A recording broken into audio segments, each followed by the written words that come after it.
આપણે ગુજરાતમાં બનાસકાંઠામાં જે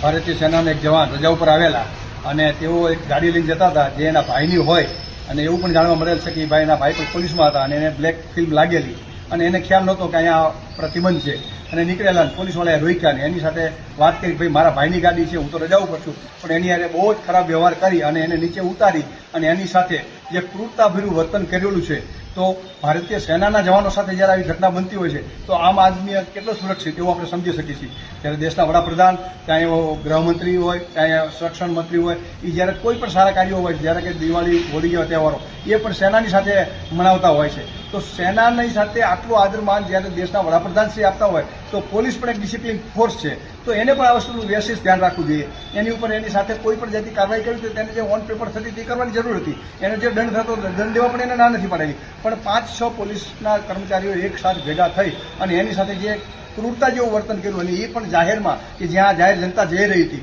એની વચ્ચે અને ત્યાર પછી પૂરું ન થયું તો એમની ઓફિસમાં ખેંચી ગયા એની ઉપર એફઆઈઆર દર્જ કરવામાં આવી તો આમાં જ્યારે ફૌજના જવાનો કે જે એનું પૂરું જીવન રહ્યું એ આખું ભારતીય સીમાઓ અને અંતરિક્ષ સુરક્ષાની જવાબદારી બખૂબી નિભાવતી હોય છે તો પછી